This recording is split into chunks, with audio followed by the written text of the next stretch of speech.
Pernah nggak sih merasa kalau nggak ada waktu sama sekali buat diri sendiri sebagai ibu?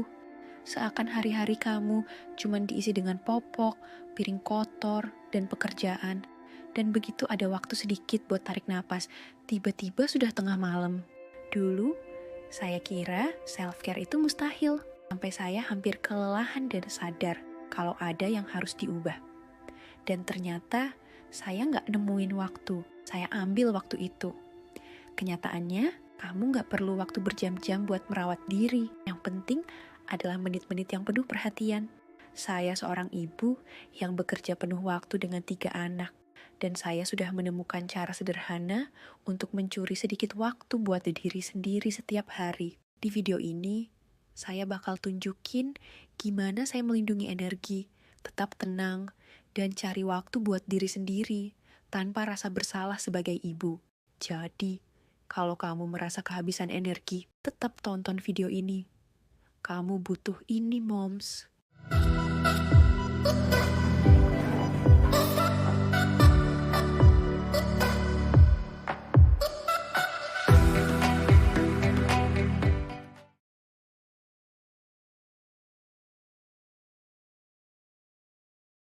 Jujur aja, kalau kamu seorang ibu, punya waktu untuk diri sendiri, rasanya seperti kemewahan.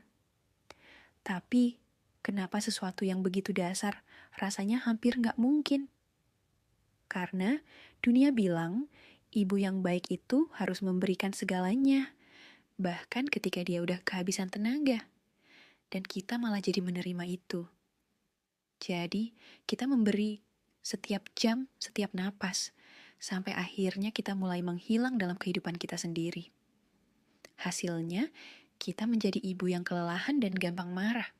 Saya ingat saat saya menyusui anak ketiga di siang hari, si adik rewel minta air, dan kakaknya nanya bantuin PR. Saya emosi, benar-benar stres dan merasa kehabisan energi, duduk di sofa sambil menangis. Dan saya tanya pada diri sendiri, apa ini? Apa yang dimaksud dengan menjadi ibu, mengorbankan diri sendiri sepenuhnya? Ini dia mindset yang mengubah hidup saya.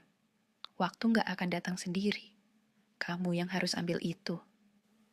Nggak ada yang akan datang dan bilang, ini waktu untukmu moms, silahkan menikmati. Kamu harus memprioritaskan diri sendiri tanpa permintaan maaf, karena gak ada yang akan melakukannya untukmu. 1. Saya berhenti menunggu waktu luang, saya ambil itu. Dulu saya sering bilang, nanti aja kalau anak-anak tidur. Tapi kenyataannya selalu ada yang bangun, selalu ada yang butuh sesuatu. Suatu pagi, saya bangun lebih awal dari biasanya, sebelum rumah ramai. Saya buat kopi dan duduk diam, cuman menikmati keheningan. Tanpa gangguan, tanpa buru-buru. Di saat itu, saya sadar. Waktu untuk diri saya nggak akan datang dengan sendirinya. Saya harus menciptakannya. Kalau kamu menunggu momen yang sempurna, kamu akan menunggu selamanya. Ambil saja momen yang ada. 2. Self-care nggak selalu cantik, tapi powerful. Dulu saya kira self-care itu soal skincare, spa, atau mandi berlama-lama. Tapi suatu hari, saya hanya punya waktu 3 menit antara toddler yang rewel dan meeting Zoom. Saya cuma pakai lipstick, hanya lipstick. Dan dalam tindakan kecil itu, saya ingat siapa saya. Bukan cuma ibu, tapi diri saya sendiri. Saat itu, saya menyadari bahwa self-care itu bukan soal mewah, tapi tentang bertahan hidup dalam dosis kecil.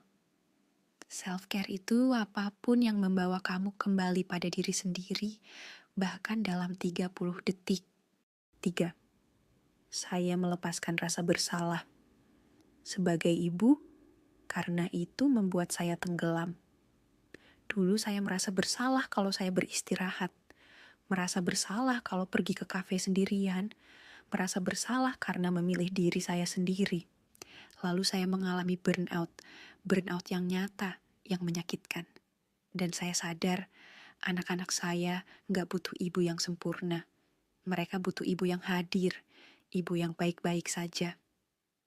Kamu gak egois karena butuh istirahat. Kamu manusia. dan anak-anakmu butuh ibu yang manusiawi. 4. Saya menetapkan batasan seperti hidup. Saya bergantung pada itu, karena memang begitu. Dulu setiap detik hidup saya dihabiskan untuk orang lain. Saya bekerja, membersihkan, memberi makan, merapikan. Saya nggak punya oksigen lagi. Sekarang, saya blok 20 menit setiap minggu hanya untuk diri saya. Saya nggak perlu menjelaskan, nggak ada tawar-menawar. Bahkan kalau cuma scroll sosial media diam-diam atau nggak melakukan apa-apa, waktu itu sakral. 5. Batasan itu adalah cara saya berkata. Saya juga penting. Saya ingat lagi saya ini wanita, bukan cuma ibu. Suatu malam, setelah bayi tidur, saya duduk di lantai dan mendengarkan lagu lama yang saya suka. Dan saya menangis. Bukan karena sedih, tapi karena saya rindu diri saya. Saya sudah membiarkan diri saya hilang dalam peran ibu.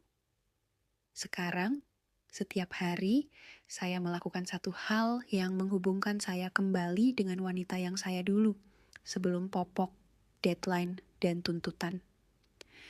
Menjadi ibu itu bagian dari diri saya, tapi itu bukan seluruh diri saya. Menjadi ibu itu memang berat, itu kacau, memuaskan, dan melelahkan. Kamu gak akan sempurna setiap hari, tapi kamu sudah berusaha. Itu yang penting. Self-care itu bukan soal melarikan diri, tapi soal mengisi ulang tenaga, supaya kamu bisa hadir untuk keluarga dengan lebih banyak energi, kesabaran, dan cinta. Kamu pantas mendapat waktu untuk diri sendiri, bahkan hanya sejenak. Jangan tunggu waktu yang tepat. Ambil itu. Isi kembali gelasmu agar kamu bisa menuangkan dari gelas yang penuh. Sampai jumpa di video berikutnya, Mama. Sampai saat itu, terus berkembang.